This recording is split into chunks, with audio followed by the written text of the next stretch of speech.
Hello and good morning everyone. तो आइए class शुरू करते हैं। पिछले क्लासेस में हम लोगों ने मैथमेटिक्स का एक्सरसाइज 6.3 का क्वेश्चन नंबर आई थे 11 तक पढ़ा था, सॉरी 10 तक। क्वेश्चन नंबर 10 तक हो गया था एक्सरसाइज 6.3 का। आज से हम लोग शुरू करेंगे एक्सरसाइज 6.3 का क्वेश्चन नंबर 11 से। तो आइए आज का क्लास शुरू करते हैं प्रश्न संख्या 11 से। तो आइए एक्सरसाइज 6.3 क्वेश्चन नंबर 11 काफी अच्छा प्रश्न है। फोटो दिया हुआ है आकृति 6.40, आकृति 6.40 यही है आकृति। मैं बना दे रहा हूं फोटो।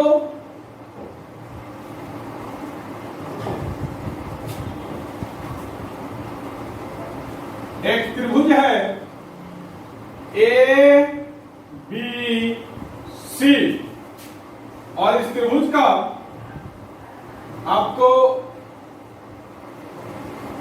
भुजा को आगे बढ़ाया गया है। एबीसी की बढ़ाई गई भुजा सीबी पर स्थित एक बिंदु है। यह भुजा सीबी को आगे बढ़ाया गया, इस पर एक बिंदु है ई और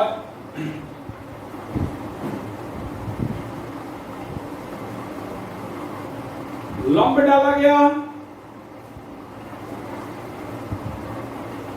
यहां भी एक लंब डाला गया। यह है बिंदु F और यह है बिंदु B। यही है आपका फोटो। इसको डॉट डॉट से दिया है, इसको ऐसे डॉट डॉट डॉट से दिया हुआ है आपकी किताब में आकृति 6.40, लेकिन इसको हम लोग मिला दे रहे हैं ताकि अच्छा से समझ में आए। चलिए प्रश्न है क्या, तो क्या है प्रश्न ये पहले समझाएं।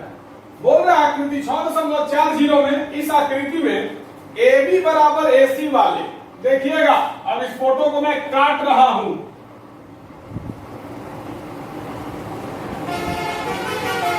समझिएगा AB बराबर AC वाले एक समद्विबाहु त्रिभुज ABC, एक समद्विबाहु त्रिभुज है ABC। ये त्रिभुज ABC एक समद्विबाहु त्रिभुज है, मतलब इस त्रिभुज का दो ठो भुजा बराबर है। कौन कौन? तो AB और AC बराबर है। प्रश्न में दिया हुआ है कि AB बराबर AC वाले एक समद्विबाहु त्रिभुज ABC की बढ़ाई गई भुजा CB पर, CB को बढ़ा दिया गया, तो बढ़ाई गई भुजा CB पर एक बिंदु स्थित है E, एक बिंदु स्थित है E। यदि एक AD लंब है BC पर, मतलब एक AD लंब डाला गया BC पर, एक AD लंब डाला गया BC पर, मतलब ये जो AD है वो BC पर लंब है, मतलब 90 डिग्री का कोण बना रहा है। उसके बाद बोल रहा है कि EF लंब है AC पर, इस बिंदु E से EF लंब डाला गया AC पर, तो सिद्ध कीजिए त्रिभुज ABD समरूप है त्रिभुज ECF के। तो आइए अब हम लोग अच्छा से 1 बाय 1 फोटो को काटते हैं, उसके बाद हम लोग देखते हैं। तो देखिएगा दिया है, क्या दिया है? तो दिया है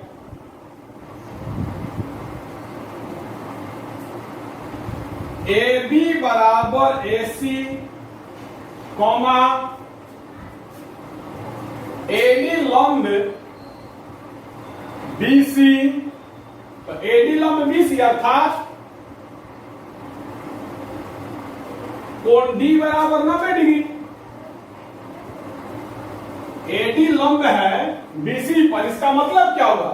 कोण D इधर से देखो चाहे इधर से देखो, तो कोण D क्या है? 90 डिग्री है। इधर से भी कोण D देखो 90 ही है, इधर से भी कोण D देखो 90 है, तब तो 90 एक रेखा पर 180 डिग्री का कोण बनेगा। रैखिक युग्म अभिकृत या कीजिएगा कि एक रेखा पर बने हुए दोनों कोणों का योग 180 डिग्री होता है। तो अगर ये 90 है तो ये भी 90 होगा, तो दोनों का जोड़ पूरा 180 होगा। तो कोण डी इधर से देखो चाहे इधर से देखो 90 डिग्री है। तो एडी जो है वो लंब है बीसी पर, अर्थात कोण डी बराबर 90 डिग्री, एवं ईएफ लंब है एसी पर।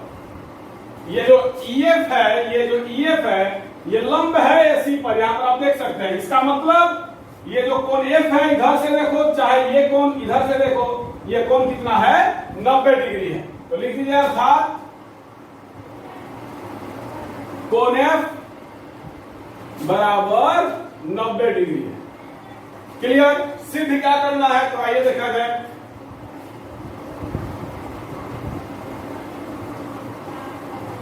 सिद्ध करना है त्रिभुज ए बी डी समरूप त्रिभुज ई सी एफ, यही सिद्ध करना है। तो आइए देखा जाए, कुछ बहुत ही आसान प्रश्न है। जैसे मैं फोटो काटूंगा वैसे आपको समझ में आने की पूरी गारंटी। तो सबसे पहले आइए प्रमाण लिखा जाए। अब आइए लिखिएगा त्रिभुज ए बी सी में, त्रिभुज ए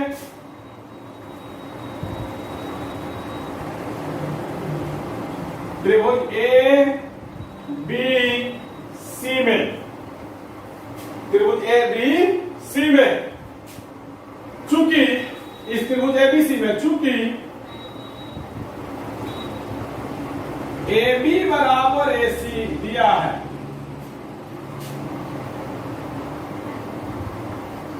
ये ए बी और ये ए सी बराबर है। ये जो भुजा त्रिभुज एबीसी का जो भुजा ए बी है और भुजा ए सी है, ये दोनों का दोनों बराबर है। ए बी बराबर ए सी दिया हुआ है। अब आइए इस कोण को आप मान लो 1 और इस कोण को मान लो 2। कारण है क्योंकि कोण बी अगर हम कहेंगे तो कोण बी का मतलब ये भी हो सकता है और ये भी हो सकता है। इसीलिए हम कोण बी ना कह करके इसको कोण 1 लिख दिए, इसको कोण 2 लिख दिया। मतलब ये है कोण 1 और ये है कोण 2। मान लो ये कोण 1 है, ये कोण 2 है, क्योंकि कोण बी अगर हम कह रहे हैं, यहां पर अगर हम कोण बी कह रहे हैं तो कोण बी जो है ये भी हो सकता है और ये भी हो सकता है, दोनों हो सकता है। इसीलिए कोण बी ना कह करके इसको कोण 1 कह दो, इसको कोण 2 कह दो। चलो अब आप देख सकते हैं कि ए बी और ए सी बराबर है। ये भुजा ए बी है और ये भुजा ए सी, इस दोनों त्रिभुज का इस त्रिभुज का भुजा ए बी और भुजा ए सी बराबर है। याद कीजिए मैंने आपको एक रूल बताया था, एक प्रमेय बताया था कि समान भुजाओं के सम्मुख कोण समान होते हैं। मतलब किसी त्रिभुज का अगर 2 ठो भुजा बराबर है तो उस दोनों भुजा के सामने का जो कोण होगा वो भी बराबर होगा। या अगर किसी त्रिभुज का 2 ठो कोण बराबर है तो उस दोनों कोण के सामने का जो भुजा होगा वो बराबर होगा। तो इस पर हम लोग का चर्चा हो चुका है, नहीं हुआ है तो आइए देख लीजिए। आप माइंड में डाल लीजिए कि अगर 2 ठो भुजा किसी त्रिभुज का 2 ठो भुजा बराबर है तो उस दोनों भुजा के सामने वाला जो कोण होता है वो भी दोनों बराबर होता है। इस बात को माइंड में सेट कर लीजिए कि अगर किसी त्रिभुज का 2 ठो भुजा बराबर है तो उसका सामने वाला जो 2 ठो कोण होता है वो भी दोनों बराबर होता है। तो क्वेश्चन में दिया हुआ है त्रिभुज एबीसी का भुजा ए बी और भुजा ए सी बराबर है। क्योंकि त्रिभुज एबीसी में चूंकि ए बी बराबर ए सी दिया है तो इसके सामने ए बी के सामने कौन कोण है? कोण 2 है और एसी के सामने कौन कोण है? कोण 1 है। तो जब एसी और एबी बराबर है तो इसके सामने का जो 2 ठो कोण है, कोण 1 और कोण 2 वो भी बराबर होगा। तो लिख सकते हैं चूंकि एबी बराबर एसी इसीलिए कोण 1 बराबर कोण 2। ब्रैकेट में लीजिएगा चूंकि समान भुजाओं के सम्मुख कोण, समान भुजाओं का सम्मुख कोण भी समान होता है, मतलब बराबर होता है। ब्रैकेट में ये बात लिख दीजिएगा। ये हो गया समीकरण 1। चूंकि AB बराबर AC है, ये भुजा AB है, ये भुजा AC है, तो समान भुजा है, त्रिभुज में दोनों भुजा बराबर है, तो दोनों भुजा के सामने का कोण, तो AB के सामने है कोण 2 और AC के सामने है कोण 1, तो कोण 1 और कोण 2 भी बराबर हो जाएगा, क्योंकि समान भुजाओं का सम्मुख कोण भी समान होता है। मतलब दो ठो अगर भुजा बराबर है तो उस दोनों भुजाओं के सम्मुख कोण भी बराबर होगा। सम्मुख मतलब सामने वाला। अगर भुजा दोनों बराबर है तो उसके सामने का जो कोण होगा वो भी क्या होगा, बराबर होगा। तो इस तरीके से कोण 1 और कोण 2 बराबर हो गया। अब आइए जिस चीज का हमको डिमांड कर रहा है उस चीज पर हम लोग आगे बढ़ा जाए। लिखिएगा अब त्रिभुज एबीडी और त्रिभुज ईसीएफ को समरूप सिद्ध करना है। तो लिखिएगा त्रिभुज एबीडी तथा त्रिभुज ईसीएफ में, त्रिभुज एबीडी तथा त्रिभुज ईसीएफ में, तो अब आइए दोनों त्रिभुज को काटा जाए। A B D,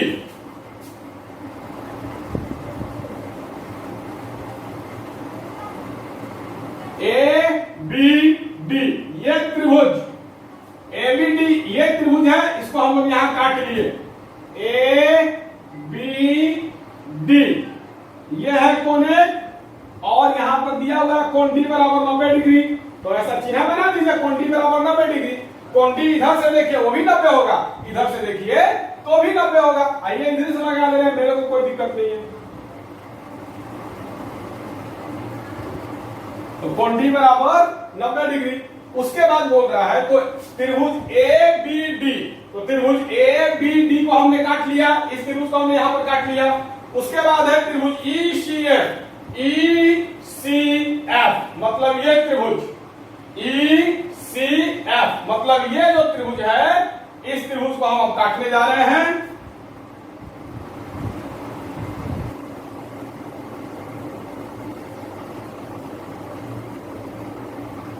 E C F और कोण एफ जो है वो क्या है, 90 डिग्री। और यहां पर जो कोण सी है ये है कोण 2। तो त्रिभुज ई सी एफ ये जो त्रिभुज है, इस त्रिभुज को भी हमने यहां पर काट दिया। अब इस दोनों त्रिभुज में, त्रिभुज एबीडी तथा त्रिभुज ईसीएफ में आप देख सकते हैं बाबू कि कोण 1 बराबर कोण 2 है। इस दोनों त्रिभुज में कोण 1 बराबर कोण 2 है समीकरण 1 से, इसीलिए मैंने इसको समीकरण 1 मान लिया है। कोण 1 और कोण 2, कोण 1 और कोण 2 ये दोनों कोण त्रिभुज एबीसी में है, लेकिन त्रिभुज एबीडी में सिर्फ और सिर्फ कोण 1 है और त्रिभुज ईसीएफ में सिर्फ और सिर्फ कोण 2 है। तो त्रिभुज एबीडी का कोण 1 और त्रिभुज ईसीएफ का कोण 2 क्या है, बराबर है। तो लिखिएगा कोण 1 बराबर कोण 2, ब्रैकेट में लिख देना समीकरण 1 से, समीकरण 1 से कोण 1 बराबर 2, चूंकि समान भुजाओं का सम्मुख कोण भी समान होता है, इसको समीकरण 1 हम माने थे।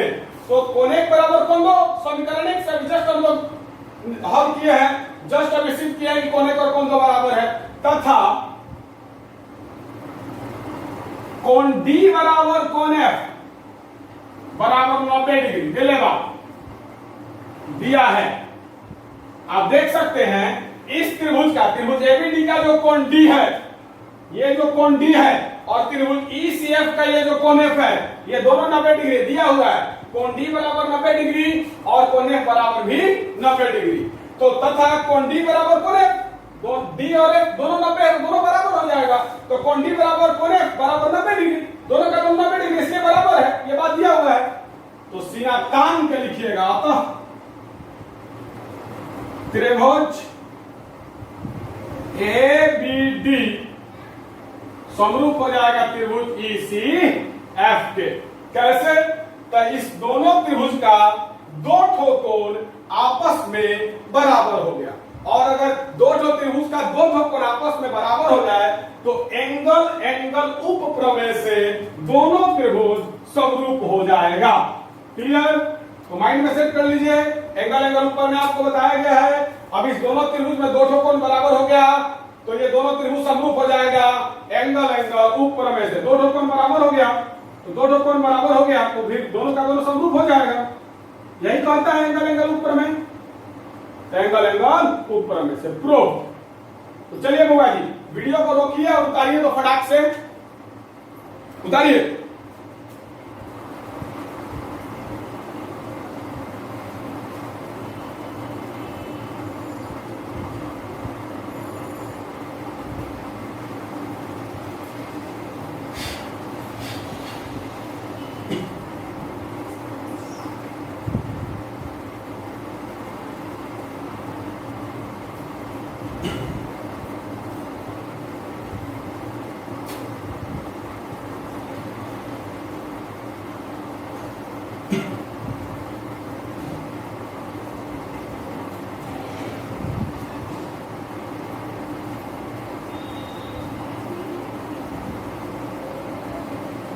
अब आइए आते हैं प्रश्न संख्या 12 पे।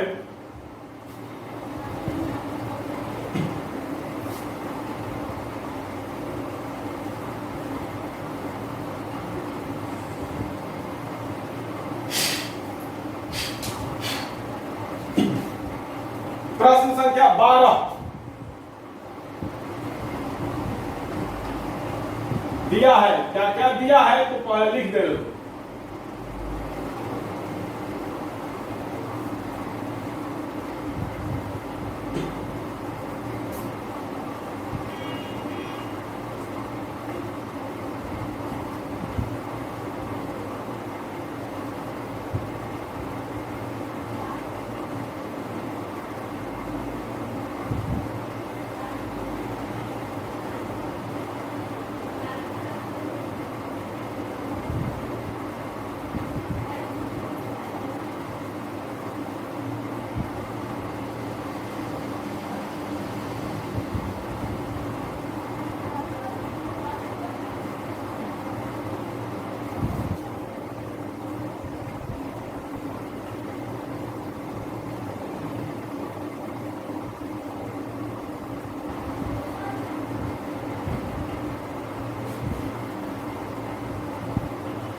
चलिए, बहुत ही खूबसूरत और VVI क्वेश्चन है, बहुत खूबसूरत।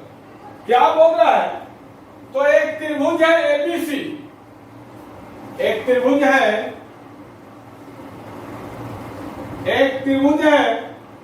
ABC। अब एक बात समझिएगा, इस क्वेश्चन को बताने से पहले मैं आपको एक टॉपिक बताना चाहूंगा, माध्यिका। ये अलग है, ये इस क्वेश्चन का नहीं है, ये एक टॉपिक है जो कि मैं आपको क्लियर कर देना चाहता हूं। माध्यिका माध्यिका क्या होता है तो समझिएगा, माध्यिका क्या होता है समझिएगा। तो त्रिभुज जो है वो तीन असमरेखी बिंदुओं से मिलकर के बनता है। यह आपको बताया गया है कि त्रिभुज जो है वो तीन असमरेखी बिंदुओं से मिलकर के बनता है, और उस तीनों असमरेखी बिंदु को ही त्रिभुज का शीर्ष कहते हैं। मतलब ये एक त्रिभुज है एबीसी, इस त्रिभुज में एगो बिंदु है ए, एगो बिंदु है बी और एगो बिंदु है सी। इसी तीनों बिंदु को मिलाने से त्रिभुज एबीसी बना, कोई दिक्कत नहीं।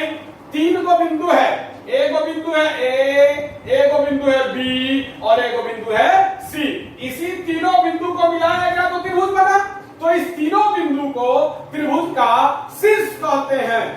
अगर किसी को यह बात समझने में कठिनाई हो रही हो तो वो हमको कॉल कर देगा, मैं उसके लिए अलग से वीडियो बना करके डाल दूंगा, निश्चिंत रहें। तो तीन बिंदु है, एक है बिंदु ए, एक है बिंदु बी और एक है बिंदु सी। इस तीनों बिंदु को मिलाने से ये त्रिभुज बना। तो ये तीनों बिंदु जो है उसको हम लोग त्रिभुज का शीर्ष कहते हैं। उसको क्या कहते हैं? त्रिभुज का शीर्ष। तो त्रिभुज के किसी एक शीर्ष से सामने वाले भुजा पर एक रेखा खींचा जाता है, और वो रेखा जो है वो सामने वाले भुजा को समद्विभाजित कर देती है। क्या करती है? दो बराबर भागों में बांट देती है। उसी भुजा को, उसी रेखा को उस त्रिभुज का माध्यिका कहते हैं। अब मान लीजिए कि बिंदु ए से अगर हम कोई रेखा खींच रहे हैं बीसी पर, और ये रेखा बीसी को बिंदु डी पर टच कर रहा है और बीसी को दो बराबर भागों में बांट दे रहा है, तो ये जो एबी है ये त्रिभुज एबीसी का माध्यिका हो जाएगा। मतलब समझिएगा, फिर से समझिएगा। समझ में आया तो अच्छी बात है, नहीं समझ में आया कोई दिक्कत नहीं, फिर से समझाएंगे। मध्य बिंदु, आइए शुरू से करते हैं। मध्य बिंदु, मध्य बिंदु क्या होता है तो समझिएगा ध्यान से। मान लो कोई रेखा है, मान लो कोई रेखा है ए बी, मान लो कोई रेखा खंड है ए बी। अब इस रेखा खंड पर कोई एक बिंदु हो, मान लो पी। इस रेखा खंड पर कोई एक बिंदु हो पी, जो इस रेखा खंड को दो बराबर भागों में बांट देता हो। मतलब मान लो ये जो रेखा खंड है ए बी, इसका लंबाई है 10 सेंटीमीटर। यह रेखाखंड जो AB है, इस रेखाखंड का लंबाई मान लो कितना है? 10 सेंटीमीटर। अब बिंदु P क्या किया तो AB को दो बराबर भागों में तोड़ दिया। मतलब A से P तक 5 सेंटीमीटर है और P से B तक 5 सेंटीमीटर है। मतलब P के इधर भी 5 सेंटीमीटर है और P के इधर भी 5 सेंटीमीटर है। टोटल कितना है? 10 सेंटीमीटर। मतलब ये जो रेखा AB है जिसका लंबाई आपको 10 सेंटीमीटर है, उस रेखा AB को बिंदु P दो बराबर भागों में तोड़ दे रहा है। बिंदु P क्या कर रहा है? दो बराबर भागों में तोड़ दे रहा है। मतलब बिंदु P के इधर भी 5 सेंटीमीटर है और इधर भी 5 सेंटीमीटर है। तो इस बिंदु P को रेखाखंड AB का मध्य बिंदु कहेंगे। फिर से बिंदु P को क्या कहेंगे? रेखाखंड AB का मध्य बिंदु। तो यहां बिंदु P रेखाखंड AB का मध्य बिंदु है। बिंदु P क्या है? रेखाखंड AB का मध्य बिंदु है। ये बिंदु P क्या है? रेखाखंड AB का मध्य बिंदु है। मतलब बिंदु P क्या किया? रेखाखंड AB को दो बराबर भागों में बांट दिया। मतलब बिंदु P के इधर भी 5 सेंटीमीटर हो गया, इधर भी 5 सेंटीमीटर हो गया। तो मध्य बिंदु क्या होता है आप समझ गए। वीडियो को रोक करके आप चाहो तो इस मध्य बिंदु के बारे में जो बताया इसको उतार लो। वीडियो को रोक करके इस मध्य बिंदु के बारे में जो बताया उसको उतार लो फटाक से, तुरंत।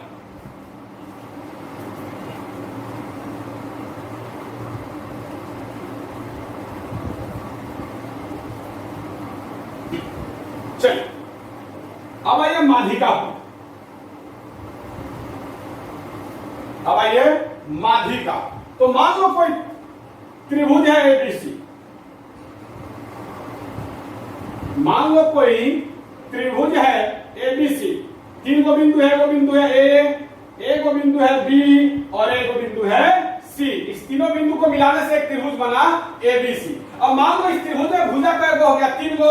एक भुजा है ए बी, एक भुजा है बी सी और एक भुजा है ए सी। इस त्रिभुज के तीनों भुजाओं में से किसी एक भुजा पर अगर मध्य बिंदु डाल दिया जाए, मान लो बीसी का मध्य बिंदु है डी, मान लो बीसी का मध्य बिंदु है डी, मतलब बिंदु डी क्या कर रहा है? बीसी को 2 बराबर भागों में बांट रहा है। अब अगर इस बिंदु को इसके सामने वाला जो त्रिभुज का बिंदु है, इस बिंदु से मिला दिया जाए, ये बिंदु डी है, ये बिंदु ए है, तो बिंदु डी क्या है? भुजा बीसी का मध्य बिंदु है। अब इस बिंदु डी को इसके सामने वाला जो बिंदु है उससे मिला दिया जाए तो क्या हो जाएगा? एडी। तो एडी जो है वो त्रिभुज एबीसी का माध्यिका हो जाएगा। एडी क्या कर रहा है? तो बीसी को 2 बराबर भागों में बांट रहा है, मतलब बीडी बराबर सीडी। ये है बीडी और ये है सीडी, तो बीडी और सीडी बराबर हो जा रहा है। ये एडी जो है ये क्या कर रहा है? बीसी को 2 बराबर भागों में बांट रहा है। ये जो एडी है ये बीसी को 2 बराबर भागों में बांट रहा है। इसका मतलब एडी क्या है? त्रिभुज ए बी सी का माध्यिका है। एडी क्या है? त्रिभुज ए बी सी का माध्यिका है, क्योंकि एडी बीसी को 2 बराबर भागों में बांट रहा है, मतलब बीडी और सीडी बराबर कर रहा है, इसलिए एडी क्या हो जाएगा? त्रिभुज ए बी सी का माध्यिका हो जाएगा। तो चलिए ये माध्यिका के बारे में जो हम बताए हैं अभी, सिर्फ और सिर्फ इसको उतारिए, उसके बाद क्वेश्चन पर आते हैं। उतारिए।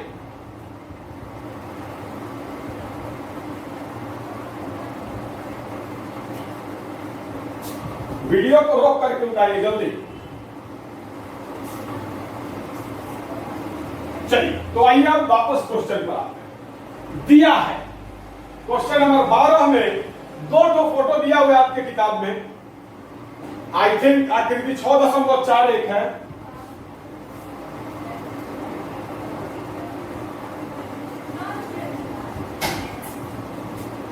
आपको आकृति 6.41, चलिए समझिएगा ध्यान से।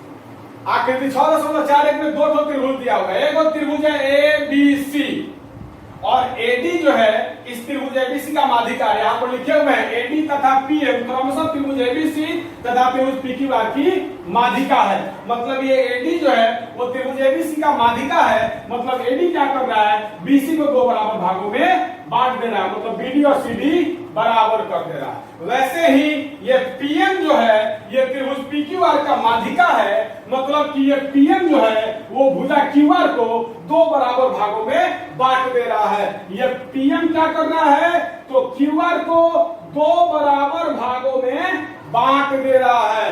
तो पीएम जो दिया है, क्वेश्चन दे रहा है कि पीएम जो है वो त्रिभुज पीक्यूआर का माध्यिका है। यहाँ पर दिया हुआ है कि पीएम जो है वो त्रिभुज पीक्यूआर की माध्यिका है, मतलब पीएम क्या कर रहा है? तो क्यूआर को 2 बराबर भागों में बांट दे रहा है। तो चलिए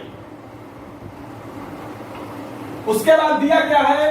तो एबी और पीक्यू का अनुपात, ये एबी है ये पीक्यू है, इसका अनुपात, बीसी और क्यूआर का अनुपात, ये बीसी है ये क्यूआर है, इसका अनुपात, तथा एडी और पीएम का अनुपात, ये एडी है और ये पीएम है, इसका अनुपात, इस तीनों का अनुपात बराबर है। ये दिया हुआ है एबी और पीक्यू का अनुपात, बीसी और क्यूआर का अनुपात और एडी और पीएम का अनुपात। एडी और पीएम क्या है? तो एडी आपको त्रिभुज एबीसी का माध्यिका है, पीएम आपको त्रिभुज पीक्यूआर का माध्यिका है, इसका अनुपात, तीनों का अनुपात बराबर है।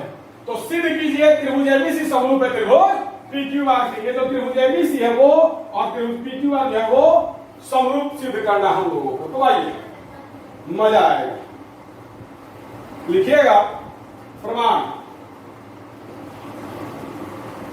त्रिभुज ए बी डी तथा, थोड़ा सा लंबा क्वेश्चन है, पेशेंस रखिएगा, तथा त्रिभुज पी क्यू एम में त्रिभुज ए बी डी, इस त्रिभुज में त्रिभुज ए बी डी इस त्रिभुज में, तथा त्रिभुज पी क्यू एम इस त्रिभुज में, पी क्यू एम पूरा त्रिभुज में नहीं, सिर्फ और सिर्फ इस त्रिभुज में, पी क्यू एम इस त्रिभुज में और ए बी डी सिर्फ इस त्रिभुज में, इस दोनों त्रिभुज में। चूंकि ए बी बटा पी क्यू बराबर बीसी बटा क्यू आर बराबर ए डी बटा पी एम दिया हुआ है, दिया है, क्या दिया है? तो ए बी बटा पी क्यू, बीसी बटा क्यू आर और ए डी बटा पी एम, ये तीनों का अनुपात बराबर है। या ए बी बटा पी क्यू बराबर बीसी, बीसी को हम लोग बीडी जो सीडी लिख सकते हैं बटा क्यू आर को हम लोग क्यू एम जो आर एम लिख सकते हैं बराबर एडी बटा पी एम। नहीं समझ में आया? आइए समझाते हैं। ये बीडी है, ये जो सॉरी ये बीसी है, इस बीसी को हम यहां पर तोड़ दे रहे हैं, ये है बीसी, और ये क्यू आर है, इसको हम यहां पर तोड़ दे रहे हैं क्यू आर। ये त्रिभुज एबीसी का जो भुजा बीसी है इसको काट करके हम यहां पर लिख रहे हैं, और त्रिभुज पीक्यूआर का जो भुजा ये क्यूआर है इसको काट करके हमने यहां पर लिख दिया है। अब देखिएगा क्या, तो बिंदु डी बीसी का मध्य बिंदु है, ये बिंदु डी जो है ये बीसी का मध्य बिंदु है, मतलब बीडी और सीडी बराबर है, ये बराबर है, बीडी और सीडी दोनों क्या है? बराबर है। और क्यूआर का मध्य बिंदु जो है वो एम है, मतलब क्यूएम और आरएम क्या है? बराबर है। ये हम लोग देख लिए। अब देखिएगा बीसी, ये बीसी को हम लोग बीडी जो सीडी लिख सकते हैं, बीसी बराबर बीडी जो सीडी हम लोग लिख सकते हैं, क्योंकि बीसी में दो भाग हो गया, ये जो बीसी है इसमें दो भाग हो गया, एक भाग हो गया बीडी और एक भाग हो गया सीडी। तो बीडी और सीडी को जोड़ेंगे तो बीसी आ जाएगा, हर दोनों टुकड़ा को जोड़ेंगे तो सौस नहीं हो जाएगा। तो बीसी जो है, ये जो बीसी है इसको हम लोग बीडी जोड़ सीडी लिख सकते हैं। उसी तरीके से ये जो क्यूआर है इसको हम लोग क्यूएम जो आरएम लिख सकते हैं, क्योंकि क्यूएम और आरएम को जोड़ेंगे तो आपको क्यूआर आ जाएगा। तो क्यूआर बराबर क्यूएम जो आरएम हम लोग लिख सकते हैं आसानी से, कोई दिक्कत? क्यूआर बराबर ये जो क्यूआर है इतना बराबर हम लोग क्यूएम जो आरएम लिख सकते हैं। तो आइए अब देखा जाए। तो वही हमने क्या किया, बीसी के जगह पर हमने लिख दिया बीडी जोड़ सीडी, और क्यूआर के जगह पर हमने लिख दिया क्यूएम जोड़ आरएम। अब आगे बढ़ते हैं। बहुत खूबसूरत और बहुत मजेदार क्वेश्चन है। अब आइएगा अगला स्टेप, या ए बी बटा पी क्यू बराबर बीडी जोड़ बीडी, वाह, बीडी जोड़ बीडी बटा क्यूएम जोड़ क्यूएम बराबर एडी बटा पीएम। और यहां ब्रैकेट में लिख दीजिएगा दिया है, कॉफी दिया है, कॉफी दिया है बाबू, यही तो खेल है आज का। तो आइए इस खेल को मैं समझाता हूं। यहां पर आप देख सकते हैं बिंदु डी क्या है? बीसी का मध्य बिंदु है, मतलब बीडी बराबर सीडी है, बीडी बराबर सीडी है।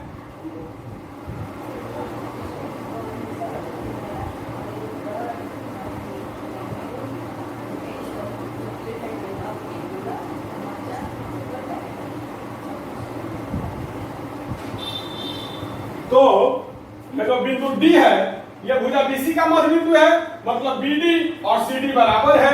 वैसे ही ये जो बिंदु एम है वो भुजा क्यूआर का मध्य बिंदु है, मतलब क्यूएम और एमआर बराबर है, क्यूएम और आरएम बराबर है, क्यूएम और आरएम बराबर है। क्यूआर का मध्य बिंदु एम है, मतलब क्यूएम और आरएम बराबर है।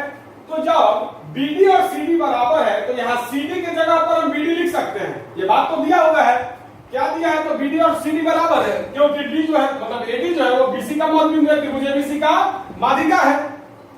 एडी जो है वो त्रिभुज एबीसी का माध्यिका है, इसके बारे में मैंने अभी समझाया है। तो बीडी और सीडी बराबर है, बीडी और सीडी बराबर है, तो सीडी के जगह पर हम लोग बीडी आराम से लिख सकते हैं। सीडी और बीडी बराबर है, सीडी की जगह बीडी लिख दिए। वैसे ही आर एम और क्यू एम बराबर है, ये QM और ये RM बराबर है, क्योंकि ये PM जो है वो त्रिभुज PQR का माध्यिका है, मतलब QR को दो बराबर भागों में बांट दे रहा है। तो QM और RM बराबर है, तो बराबर है तो RM की जगह पर हम QM आराम से लिख सकते हैं। तो चलिए अब आइए, अब आप लोग जानते हैं x जोड़ x 2x, x जोड़ x 2x। तो वैसे ही BD जो BD अब लिखेगा या AB बटा PQ बराबर BD जोड़ BD 2BD, BD जोड़ BD क्या हो जाएगा 2BD बटा QM जोड़ QM 2QM बराबर AD बटा PM। अब 2 से 2 कट गया, समझदार होंगे तो लौकाई दे दिया होगा, समझदार होंगे तो लौकाई दे दिया होगा। क्या तो 2 से 2 कट गया, तो या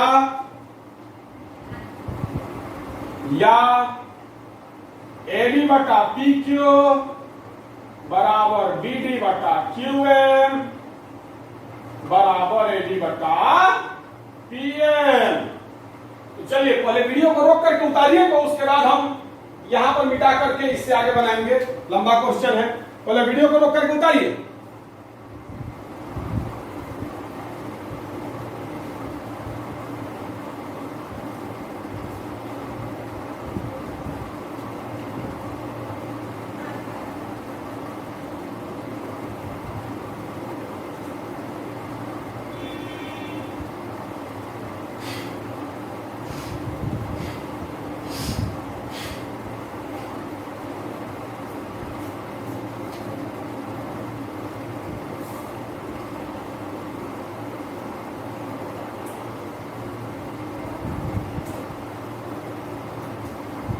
अब चलिए, अब देखिएगा AB बटा PQ बराबर BD बटा QM बराबर AD बटा PM। आगे हम लोगों को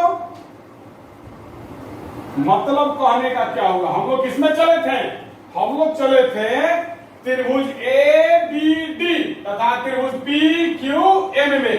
अब हम लोग को क्या आ गया, तो AB बटा PQ, AB बटा PQ बराबर BD बटा QM, ये BD है ये QM है, बराबर AD बटा PM, ये AD है और ये PM है। मतलब इस दोनों त्रिभुज का, त्रिभुज ABD और त्रिभुज PQM, इस दोनों त्रिभुज का तीनों भुजाओं का जो अनुपात है वो बराबर हो गया। इस त्रिभुज का और इस त्रिभुज का तीनों भुजाओं का अनुपात क्या हो गया, बराबर हो गया। और अगर तीनों भुजाओं का अनुपात बराबर हो गया तो इसीलिए त्रिभुज ABD समरूप हो जाएगा त्रिभुज PQM के। कैसे, तो SSS समरूपता से, SSS समरूपता से।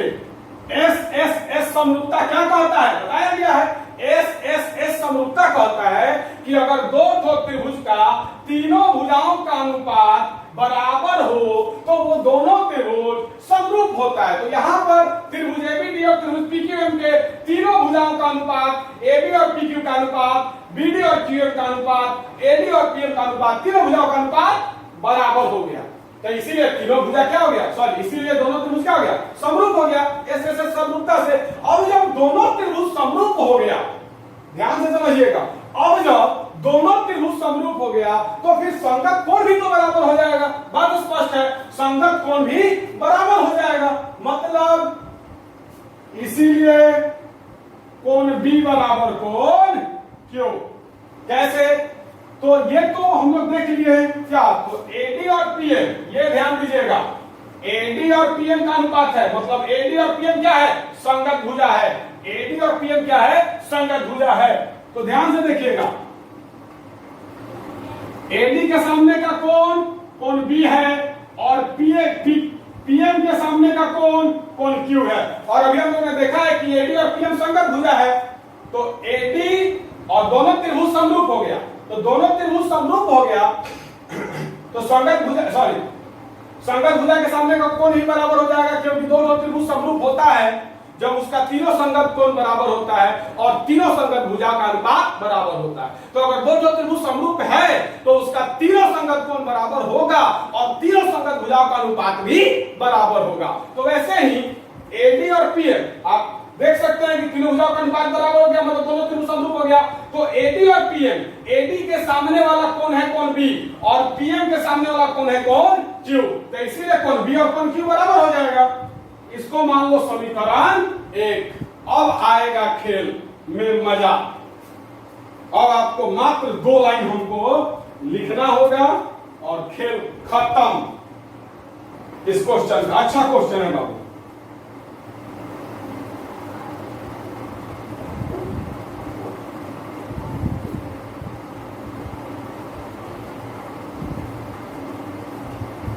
अब देखिएगा, लिखिएगा। अब त्रिभुज एबीसी तथा त्रिभुज पीक्यूआर में, मतलब सम से त्रिभुज एबीसी इस त्रिभुज तथा त्रिभुज पीक्यूआर इस त्रिभुज में, मतलब इस त्रिभुज और इस त्रिभुज में हम लोग को चलना है। तो देख सकते हैं कोण B बराबर कोण Q, समीकरण 1 से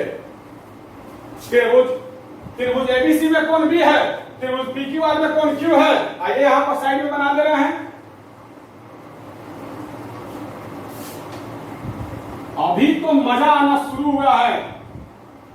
ए B C P Q R, त्रिभुज एबीसी और त्रिभुज पीक्यूआर। यहां पर मैंने दोनों का फोटो फिर से फ्रेश बना दिया। आप देख सकते हैं कोण B बराबर कोण Q, ये कोण B है और ये कोण Q है। तो लिखिएगा कोण B बराबर कोण Q, समीकरण 1 से। ये कोण B बराबर कोण Q कैसे आया है? तो हाई त्रिभुज समरूप हो गया है। एडी के सामने कोण B है, पीएम के सामने कोण Q है। कोण B और कोण Q संगत कोण है और दोनों त्रिभुज जब समरूप हो गया है तो संगत कोण बराबर होगा। तो अब त्रिभुज एबीसी और त्रिभुज पीक्यूआर में कोण B बराबर कोण Q, समीकरण 1 से, तथा AB बटा PQ बराबर BC बटा QR दिया है। सीना तान के बोलो दिया है। यहां पर देखो AB बटा PQ बराबर BC बटा QR, सिर्फ इस पोर्शन को देखना, सिर्फ और सिर्फ इस पोर्शन को। AB बटा PQ बराबर BC बटा QR, AB बटा PQ बराबर BC बटा QR दिया है। मतलब कोण B और कोण Q बराबर हो गया। इस कोण B को अंतर्गत करने वाला भुजा AB और BC है और इस कोण Q को अंतर्गत करने वाला भुजा PQ और QR है। तो दो त्रिभुज का एक कोण बराबर हो और उस कोण को अंतर्गत करने वाली भुजाओं का अनुपात बराबर हो तो दोनों त्रिभुज समरूप हो जाता है SAS समरूपता से। तो वही हुआ, कोण B और कोण Q बराबर हो गया। इस कोण B को AB और BC, इस कोण B का अंतर्गत भुजा कौन कौन है? AB और BC। और इस कोण Q का अंतर्गत भुजा कौन है? PQ और QR। तो अंतर्गत भुजा का अनुपात मतलब AB और PQ का अनुपात, उसके बाद BC और QR का अनुपात भी बराबर दिया है। तो बस इस दोनों त्रिभुज का एक कोण बराबर हो गया और अंतर्गत भुजा का अनुपात बराबर हो गया, इसलिए दोनों त्रिभुज समरूप हो गया। तो लिखिएगा अतः त्रिभुज एबीसी समरूप त्रिभुज पीक्यूआर, कैसे? SAS समरूपता से। प्रूव, यही हम लोगों को सिद्ध करना था। बहुत काफी अच्छा क्वेश्चन था, VVI क्वेश्चन था। और सिर्फ कोण B बराबर कोण Q लाने के लिए हम लोगों को लंबा चौड़ा मेहनत करना पड़ा है। कोण B और कोण Q को बराबर दिखाने के लिए हम लोग को लंबा चौड़ा मेहनत करना पड़ा। तो चलिए वीडियो को रोक करके उतारिए।